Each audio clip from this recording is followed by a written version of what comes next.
Good morning, everyone, and welcome to Edge Expo. I hope you were able to join us here last night and that you had a great time, met some great new people, and that you enjoyed your session that you've already taken this morning. I was down here with Carrie, and I suddenly feel very bad for my husband. Carrie, the hitch story. If you were down here, the hitch story, that's my everyday life. And my poor husband, his nostrils are always flaring, and he's pacing, and he's shaking his head, and he's sighing at me. And for the first time, I think, in 26 years, I felt bad for the guy, because, something clicked in my head. So maybe I'll do better if I remember. Maybe I won't. Right? It's been 26 years. He should be used to this by now. So my name is Cyndie. I am a business development and marketing strategist with LM Creative, a company I run with my partners, Skylar, Noel, and Dallas. And what we focus on is coaching, consulting, and creative solutions for businesses that focus on marketing and business development. And we work with businesses, we work with small businesses, medium businesses, communities, nonprofit organizations. We do a lot of work in tourism and events. Now, marketing, as we know, is a big subject. There's lots of information about marketing, and I did ask John if I could have more time, but he said no. He said, and he promised actually, so he told me I had to take my 2-hour presentation, condense it into one by talking really, really, really fast, and that everybody in my audience would be able to take notes quickly. So you guys ready? So probably like most of my customers and people I've worked with over the years, and just the people I've had conversations about marketing with, everyone here has probably done a fair amount of research about marketing. You've done reading, you follow blog articles, you've tried strategies, you've done marketing, right? We all do marketing. And you can know how easy it is to get down a rabbit hole, to get thrown off path so quickly, right? So today I want to try to not do that. I want to try to avoid rabbit holes. I want to keep us focused. I want you guys to be able to go home tonight and start planning some marketing tactics that will help move your needle, that will help you guys grow your businesses. Because we're staying high level, I am offering a 90-minute session to everyone here. It's a free session where we can talk specifically about marketing for your business. So there's sign-up papers on the table. I'm not sure if I put enough out, but if we need more, you can just come see me afterwards. And this will allow us to just have a focused conversation about you, your business, and we can go down whatever rabbit hole we want. We also donated a $1,000 gift certificate for our services, so after the presentation, we'll be doing a draw for the prize, and then you can have $1,000 of marketing services from LM Creative, and I have a draw box here for you guys. All right.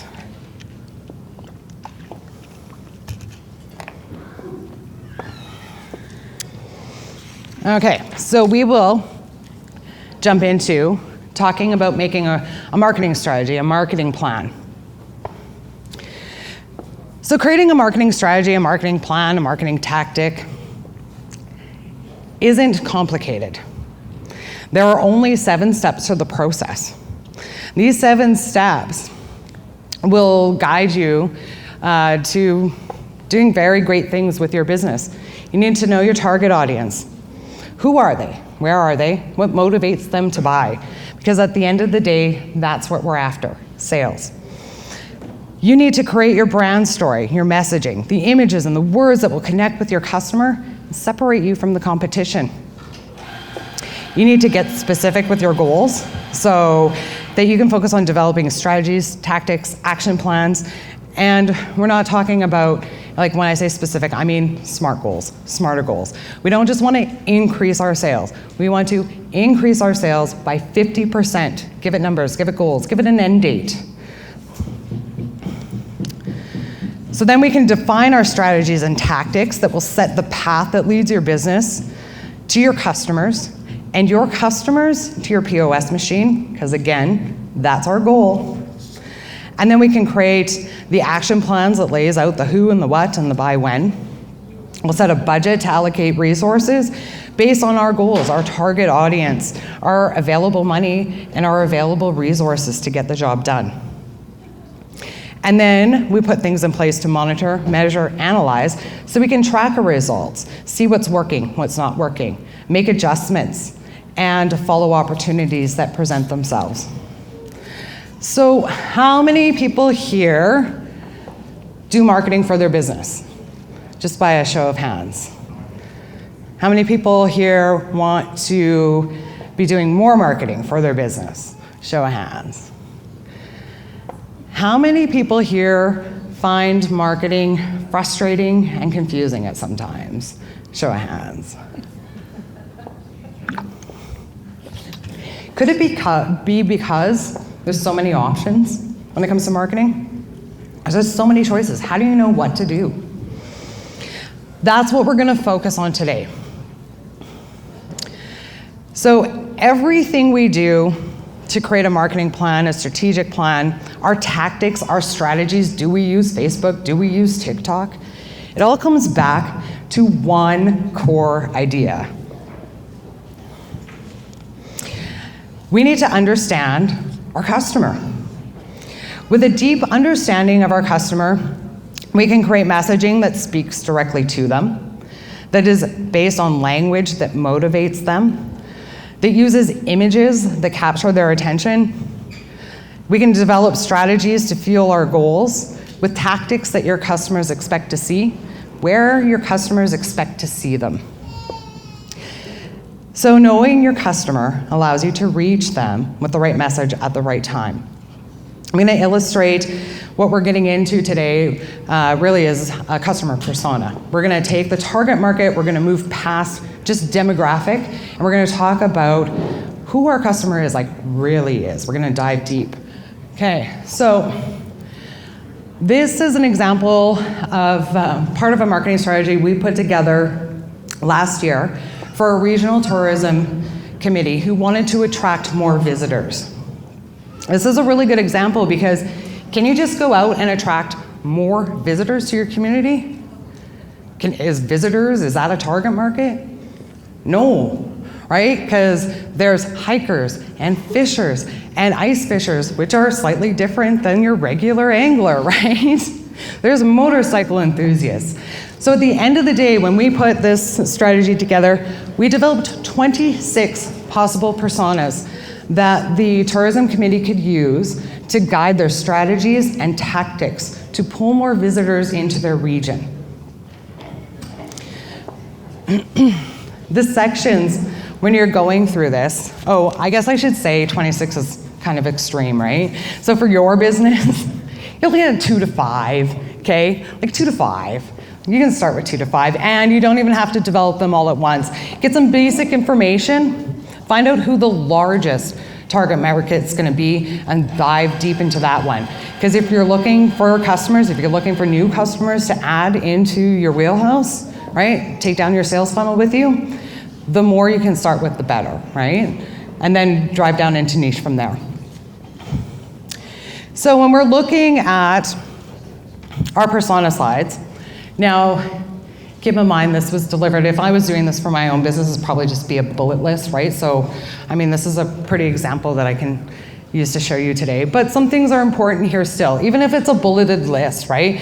We want to collect our demographic, geographic, and market size potential information, okay? Then we want to look at the psychographic information, behavioral information. We want to look at, next slide, please, hobbies and interests, and what we're really selling. And then we want to look at how to reach our customers. This is the key. This is your tactics, your strategies. And the last thing we're going to do is create a bio.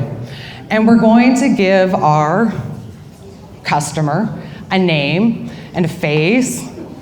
Oh, and the slides won't advance.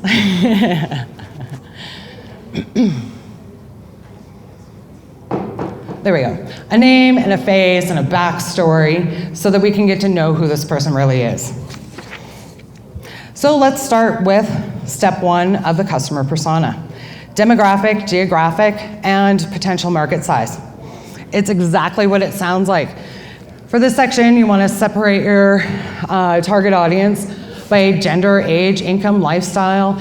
You want to know where they are. Do they live here in your home community? Are they in Winnipeg? Are they in Brandon? Let's identify where your customers are. We then want to look at potential market size. So how many total people could you reach, which will help you identify which markets you can go after first, second, third, fourth, because you don't just have to be in one place. Psychographic information is the first half of the motivation equation, and the other half is behavioral. So when we're looking at psychographic information, what we really want to do is we want to know the personality and characteristics of our customers. Is your customer artistic, passionate, and creative? Or is your customer patient, focused, detail-oriented? So, you know, for me, like I'm the first example, Carrie's the first example, right? And we both know that advertisers can't reach us the same they do our husbands, detail-oriented, have to think everything through until it becomes so boring, right? Like, but that's how we need to reach. You know, if you're marketing, right, to me and my husband, even the same product, you have to send us two very different messages, right? We want to know relevant lifestyle and social statuses. So, are your customers trendsetters that follow a daily, active, health-conscious lifestyle? You know, are they value-seeking workaholics who don't know how to do anything else but work? It helps set the tone of the message and who you're talking to, right? Because with marketing, you're not talking to yourself. You're not treating people the way you want to be treated. You're talking to your customer, you're talking to others. What do they want to know, right?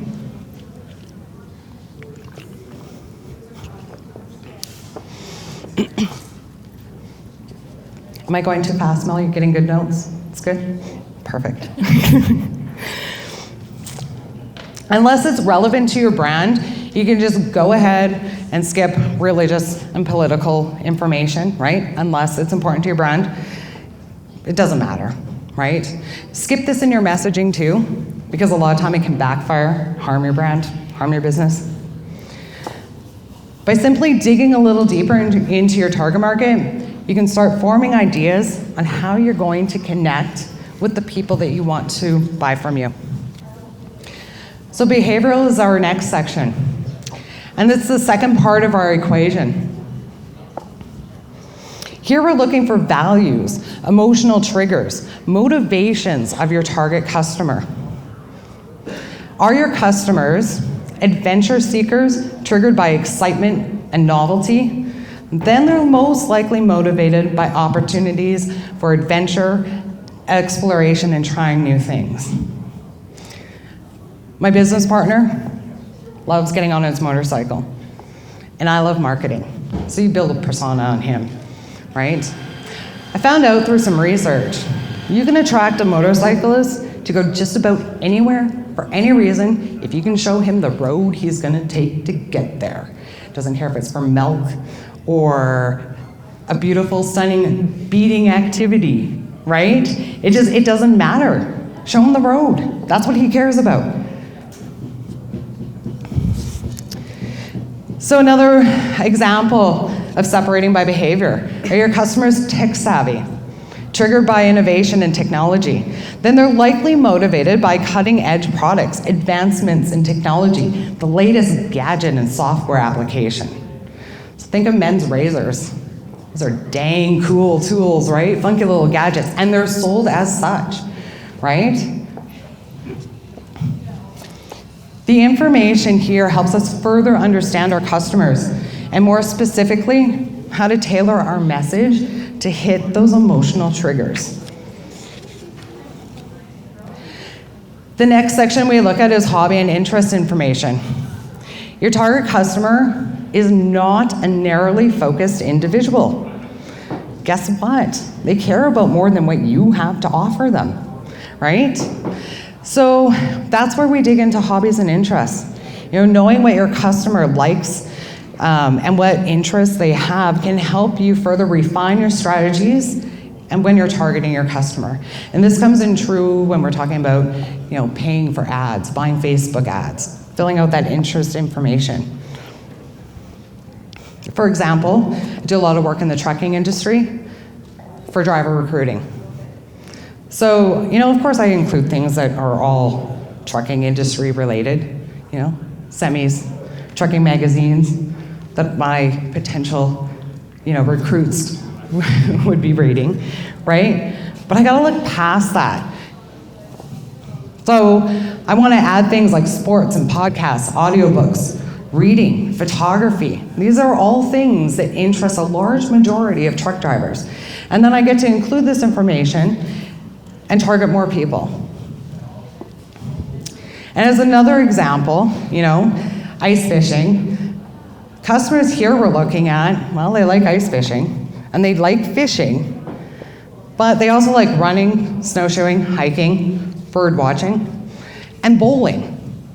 Now, if you're fishing in the summer, bowling is not so high on your list, but if you like ice fishing, there's a good correlation between ice fishing and bowling. So we started targeting bowling on one of our campaigns, and guess what? The reach went crazy. We reached so many more potential customers by knowing what their other interests were.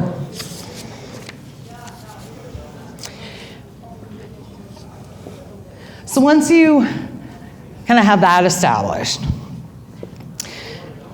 you need to stop and think about what you're really selling to people. One reason marketing campaigns can fail is because they're selling the wrong thing. They're focused on feature benefits. To really connect with your audience, you want to move beyond product or service and into what's in it for your customer. Because at the end of the day, if you want my money, I need to know how your product is going to make me happy, what it's going to do for me, how it's going to change my life. So taking your messaging and starting from there, right from the beginning. Let's look at a restaurant. When we think of a restaurant, what do we think they're selling? Food, right? It's the first thing that pops into your head. Restaurants aren't selling food. Tim Hortons is selling convenience and speed. McDonald's selling convenience and value pricing, right? Olive Garden, they're selling an experience of sharing a meal with your family and friends. All right, let's do a little quiz, because I want to play with this one a little bit. We'll do a few things here. All right, can anyone tell me what Nike is really selling? Sorry? Lifestyle. Yeah, lifestyle. Anything else? What does that represent, though? Their brand. Pardon? Their brand. Well, it represents their brand, but when we see that, it's status, it's we can do it. When we think Nike, we can do it. Just do it, right? Like, so all that plays into it. And what do we have next? What does Gillette really sell in the razor aisle? We'll be specific. There could be a couple answers here, too.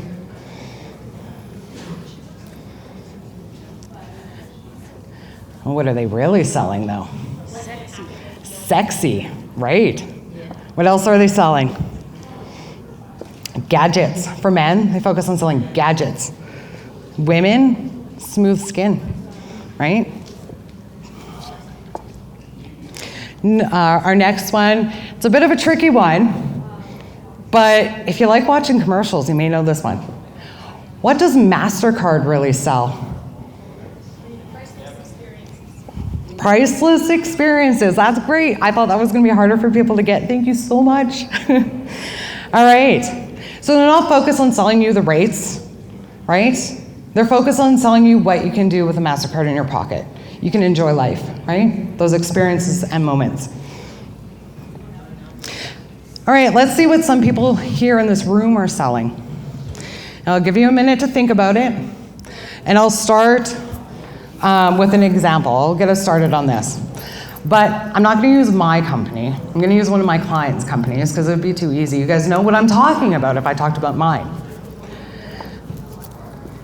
So I'm not going to tell you the company it is or what it is I am selling, but I'm going to tell you what I'm showing the world I'm selling.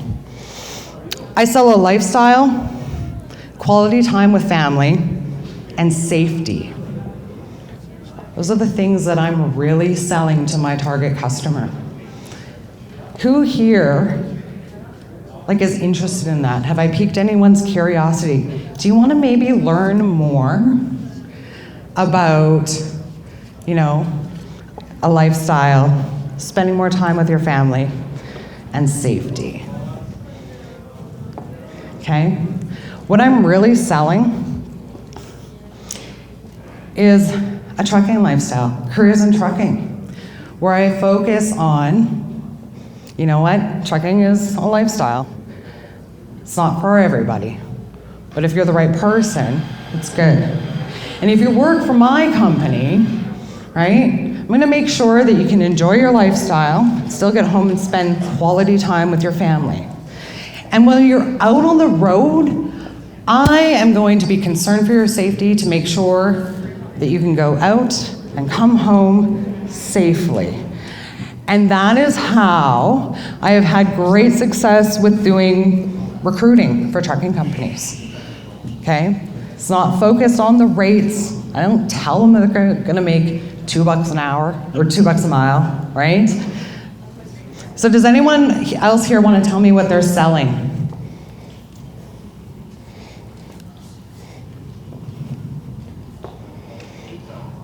I'm gonna pick on people. I'm gonna pick on Carrie. I'm gonna pick on Carrie. All right, Carrie, what are you selling?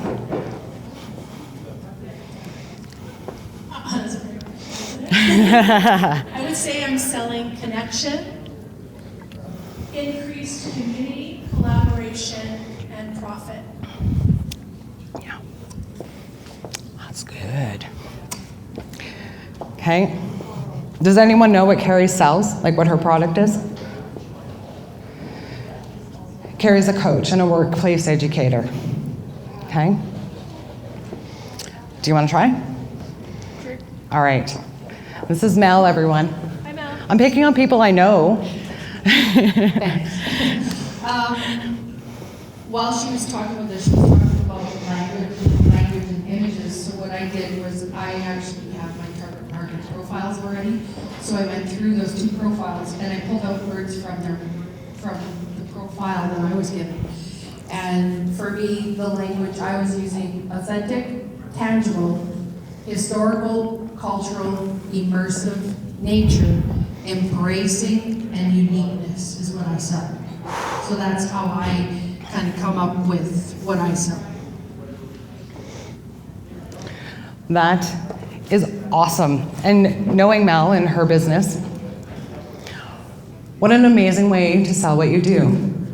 So, Mel, and I'm not going to get this 100% right, forgive me, but Mel is an amazing experience provider.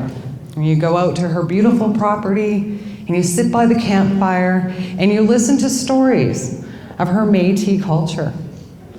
And then she teaches you how to bead, traditional Métis beading. And she talks about the history and the culture and the differences between the beading styles. And so how she described what she's selling, what she's actually selling. So now she can go home and use that, pull those messages, those words, those images to help her sell that. Does anyone else want to have a turn? Okay, we have a volunteer, I love it. Well, here, I'll bring you the mic. Well, we need to hear you. No, you can sit. Yeah. I'm selling the dream of entrepreneurship, success, growth, satisfaction, and achieving their goals, and sharing it with their families. I love this. Okay, now you're gonna have to tell us what your product service is. I'm an accountant, and I sell the dream of making your business come true by doing the back end stuff. Perfect, awesome. So didn't what she's really selling statement sound so much better than I'm an accountant, right? Like, I mean, how do you make that sexy? Well, don't focus on that, right? There's a lot of other parts of our message that will be together with our imagery and the words we're using to sell that concept, that the customers, like, the people who see it, our customers will be like, oh, that's an accountant. I need an accountant, right? And you know what? The people who don't need an accountant, who cares? They see it, they skip it, doesn't matter. They're not gonna buy from you anyway, so who cares? Focus on your customer. All right, part 6, how to reach your target. Okay, this section of your persona helps you determine exactly how to deliver your message to your target customer. This is the part that confuses most people because of all of those options out there. So remember, marketing is all about reaching the right person with the right message at the right time. And this section alone helps you define most of your tactics and the channels you should use to reach your target customer. Sometimes it can be easy, and you can find this information right in a market industry report where it perfectly lays out your entire customer persona, plus everywhere and every tool that your customer will be using, from magazines to Facebook, Instagram, TikTok, whatever it is. Other times we're not as lucky, but we can extrapolate information from our demographic profiles, behavior information, our interests, right, to help guide us to the right tactics. So if we're heavily targeting a young demographic, well, video's pretty popular with the young demographic. I mean, if you want to capture their attention, you need video nowadays, right? So video becomes a strong contender as one of your strategies. And then TikTok, Instagram, YouTube become contenders for selecting the delivery methods, the tactics. And we're gonna put it all together with a bio and an image. We want to be able to envision who we're talking to. Let's be specific. We're not just talking to a blank wall. We're not talking to the words in our head or on a piece of paper. So go to Canva, find a picture of a person that's in your kind of age, that looks like they would be enjoying your product, and call them Steve or Sally. Right? And every time you develop a message, develop it for Steve or Sally, right? I got some great tools. Well, not really tools, I guess resources. Where do you find all this information? Because it's out there. And it takes a little bit, right, to track down and find sometimes. But if you have customers, start with your current customers. They are uniquely qualified to tell you why they buy your stuff. Right? So you can do a survey. You can just talk to them, ask them questions, have a conversation with your customers. When's the last time you did that? Right? If you want to do a survey, response rates are relatively low these days, right? But we're doing a survey with purpose.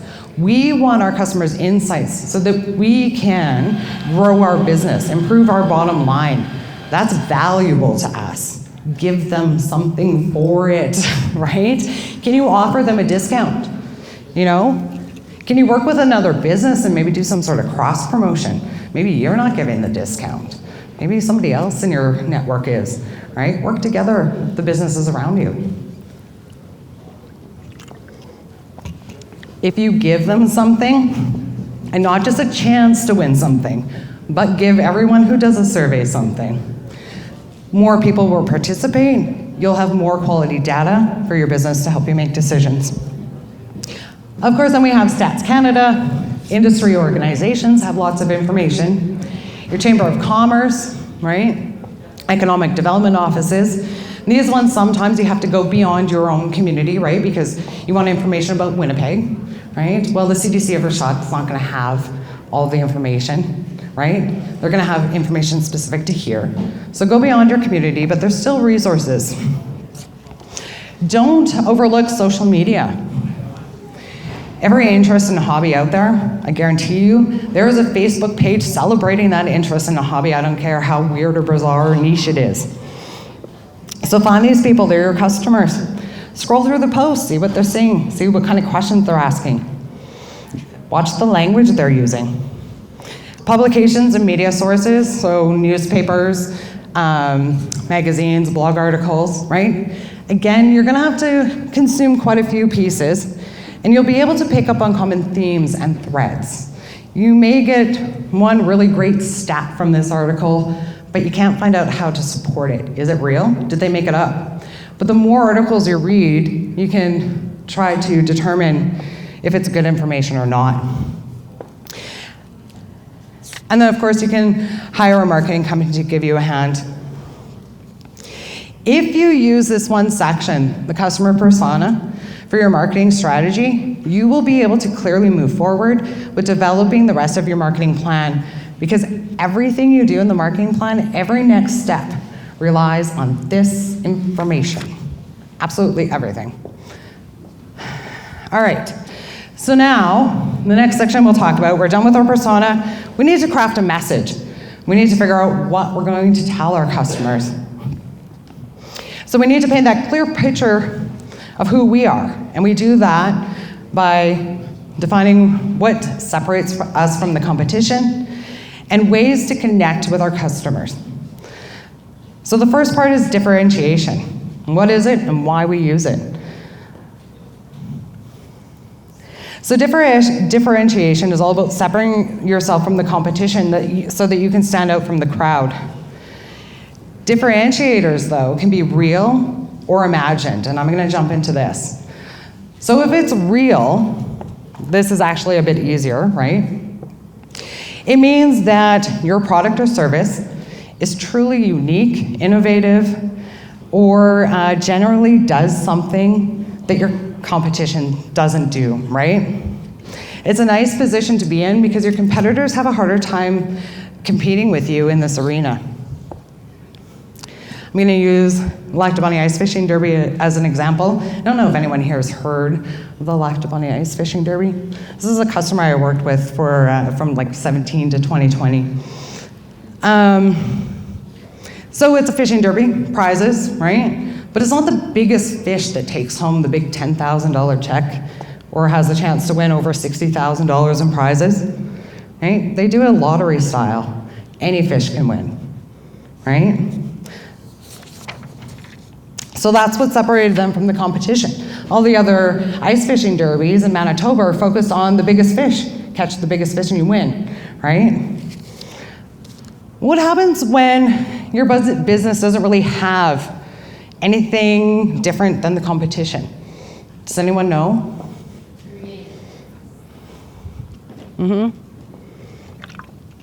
We can create it, or we can make one up. Okay? So, and you know, I'm going to show the difference here, the create and the make one up. Slight difference. Okay?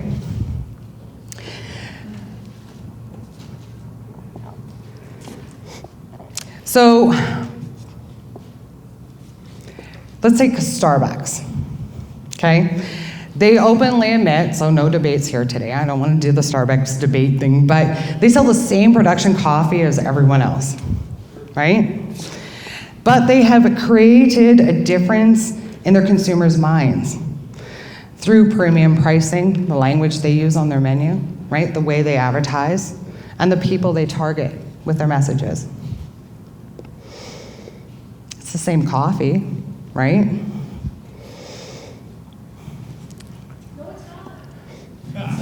Carrie. You're hilarious. We're going to Starbucks now. I'm going to make you drink coffee. All right. So then we can also do things like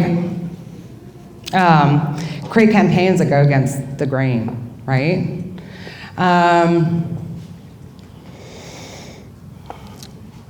For this one, we want to do something that's different than our competition. We want to look for a way to create an ad or a radio commercial or a TV ad, whatever it happens to be, that is almost a complete opposite of what the competition and everyone else is doing. So when I advertise in a magazine, I actually pick up the magazine and a couple of old issues, I thumb through it, and I look for the consistency in the ads. And you find that design style, and then you're like, okay, if I do that, I'm gonna get lost on these pages and no one's gonna see me. So what do I do differently here in this space? So that when people are thumbing through this magazine, I'm not lost in a sea. Sometimes this advertising is done with humor. Does anyone know Dos Equis, the most interesting man in the world, right? Or how about this one, a little closer to home? We create a character.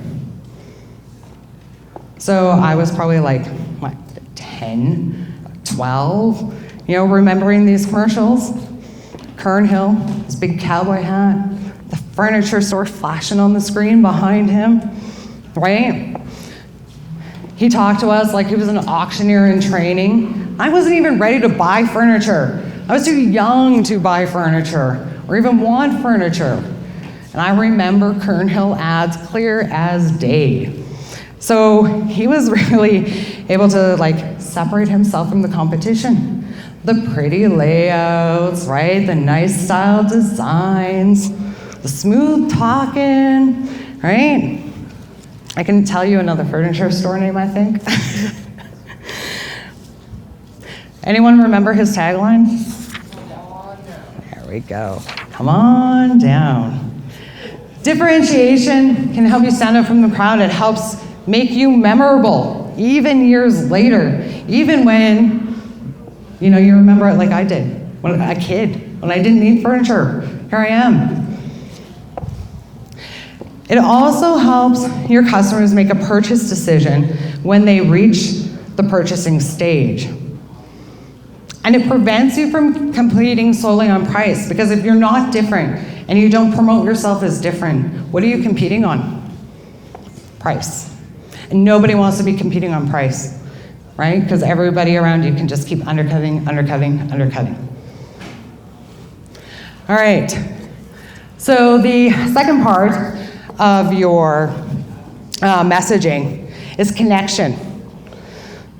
So connecting with your customers is essentially establishing an emotional bond with them, connecting with their values, desires, aspirations, right?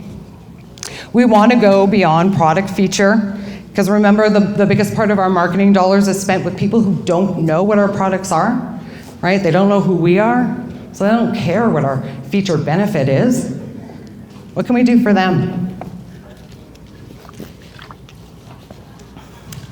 You're going to use your personas more heavily here. And you'll use them to make decisions on words and images to use, as Mel's already started doing here today. Create messaging based on emotional triggers and motivations. And we want to relate to our customer.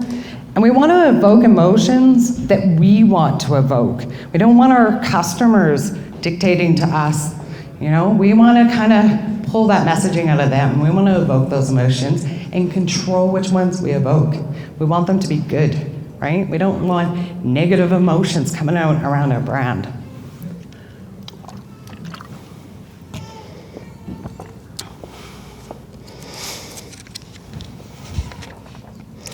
And then, of course, we use our messaging, our connection, to highlight our differences. So now that we know who we're talking to, and we have an idea of what we want to say, you don't need your entire content calendar typed out right now, right? But have an idea. We can begin developing the content. So content is the last big stumbling block we see when developing marketing strategy. You need to examine the type of content you need to generate for your customers. Is it brochures, blogs, videos, podcasts? The list goes on and on and on. Then you need to examine how you will deliver that content. Will it be social media channels, your website, in person, advertising, magazine, social media, right? When you read about marketing, every tactic and every tool is a must-have, right? You have got to do this. If you want more customers, you have to do that. The truth is, you don't have to do any of them. You do have to pick a few things, right? A few things your customers want. So how do you know what to pick? How are you going to determine which channels and tactics to use? We're going to use the how to reach them section of our personas, where we know exactly that our customer is using TikTok and that they enjoy reading blog articles. And you know what? They prefer text messaging advertising opposed to email marketing campaigns, right? By doing our research, we're going to know exactly what tactics to use. And we're going to have a big list, but it'll be smaller than just everything floating around in the world around you, okay? And guess what? You still don't have to do all of the ones on the list. You don't have to be everywhere your customer is. When we start narrowing people down to this section, a lot of people start focusing on like the most niche option. Maybe it's the easiest, but there's not too many of our customers there. I caution against that. I mean, when you're reaching customers and bringing awareness to your business, you want to try to reach as many possible customers as you can. So do a niche, yes, but also can we focus on one of the more mainstream areas where we find our customers? So choose at least one of those prominent options. The tricky bit here with this strategy is finding that sweet spot, okay, where what you can do well, right? Because I work with a lot of people who do their own marketing. There's no team behind them, right? Just one person trying to figure this out.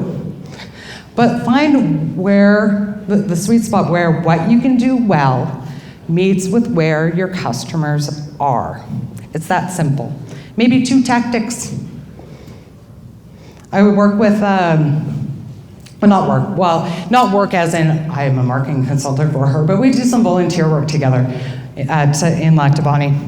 And she's a personal trainer. And she comes to me one day and she says, you know, I need to get a website and I need to start blogging because I don't have enough followers on Facebook. I only have like 200, okay? And I know her pretty well, right? I know that her schedule's full. Like if you want to go do personal training with her, you're waiting 6 months. I said to her, Kim, do you need it? Like, do you have any more room to take on another customer? Do you need to spend your time writing blogs? No. You know, you have a small following on Facebook. The entire community knows who you are. You have a waiting list that's 6 months long, if not longer, right? So if you're where you need to be, just stay where you need to be. You don't need to add more stuff just because the world around you told you to. All right, we're gonna wrap this up. I wanna show you guys an example, and we're gonna go to Lactabani Ice Fishing Derby actually. I wanna show you some things that happened when we started working with them.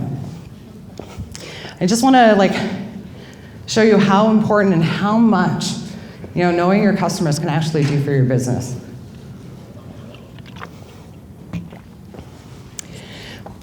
So, we started working with the Fishing Derby in 2017. The event was already 10 years old, okay? Let's see. They had their feet in 2 camps. They were trying to sell to pro anglers and to families, right? And the pros didn't like the prize structure, but the families really liked it. It was actually the biggest draw for them because any fish could win. They didn't have a clear target audience, and there was no target market data in sight, nor was there any type of persona data. To boot, they had a limited marketing budget, and it was spread too thin. It was everywhere. They threw a couple $100 at radio, they had newspaper ads, they put posters up all over Lactabani, right? They had no strategies, no tactics, no clear direction. Now, this is a nonprofit organization. The purpose that these volunteers come together every year to host this event is to raise money so they can give grants to other community nonprofit organizations to do good things for the community, right? So they want to make more money. They want to give away more money, right? The more money they make, the more they give away.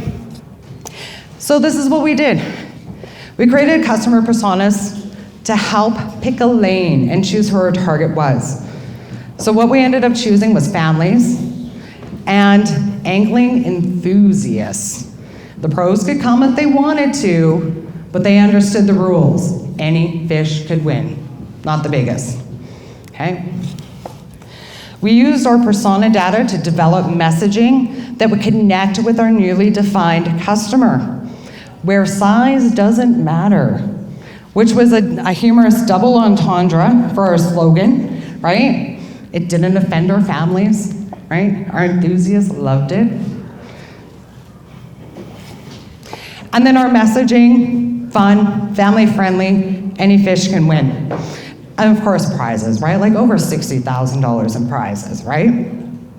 So this messaging was included in all of our content. Every tactic we use, from postcards to signage, to our sponsorship package, to our radio ads, magazine ads. And the marketing budget, still pretty small when I left. I think we were just about $5,000 to advertise the event. So we weren't, like in terms of an event of this scale, with 1,300 people, which we grew to, it's not a lot of marketing dollars, but it's marketing dollars spent wisely by focusing on our customer audience. So this is what we did, right? So we focus on our persona. We develop all these great strategies and these tactics that allow us to cater to our customers very specifically, right? Through our marketing, through our operational procedures even. From 2017 to 2020, keeping in mind this was an already 10-year-old event, so these numbers are pretty great. We saw a 47% increase in revenue, okay? 13% reduction in our expenses because we were focused. 149% increase in pre-sale tickets, 45% increase in attendance, 133% increase in youth tickets, and 73% increase in second hold tickets, which is just a bonus because we're just selling a new ticket to people who are already buying their first ticket with us, right? So that was extra money. All of this happened because we made a persona. We understood our customers. Prior to this, like, we were seeing steady growth, you know. This took us a few years to get to these numbers, right? But it started happening quickly. Year one, I'm getting my feet wet, learning everything. Year two, the board's like, I want to see 10% increase. Nonprofit board, right? Doesn't understand marketing. I want 10% increase. Sit for a minute. Yeah, okay, we can do it. And start thinking of different things. Take it home to my husband. Are you kidding me? You can't do 10% increase in a year. Did it. What happened next? Nonprofit board still doesn't understand marketing. We want to see 25% growth over the next 3 years. Okay, let's get it done. And we did, and we exceeded our expectations, right? By using our persona.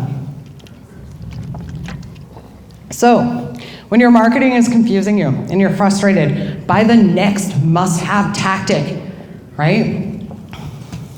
Forget it, go back to your persona. Look at it, does it fit? Do you need it? Do you need to add another tactic? Is your business good where it is, right? So that ends our presentation, marketing strategies. I want to thank you all for coming out to the Edge Business Expo, and for letting me share some information with you on customer personas.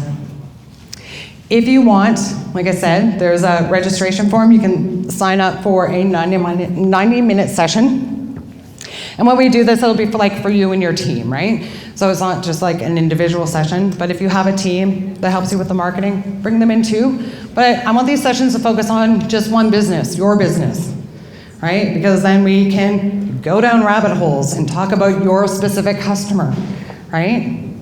On there I ask, for a little bit of information. I can do some homework beforehand, prepare, be better prepared to talk about your business, your industry, your goals even. So yeah, fill that out. And we also have the draw for the $1,000 gift certificate for services from LM Creative, which would stem from coaching, consulting, helping you make your marketing plan, graphic design, website design. We do quite a bit of stuff, right? All marketing and business development related. So yeah, the Dropbox is up here. You can put your name on a piece of paper, drop your business card in there. It all works. If you want the 90-minute session, fill out the form, bring it back to us, and we'll be in touch with you next week to start talking about setting up a date. Thank you.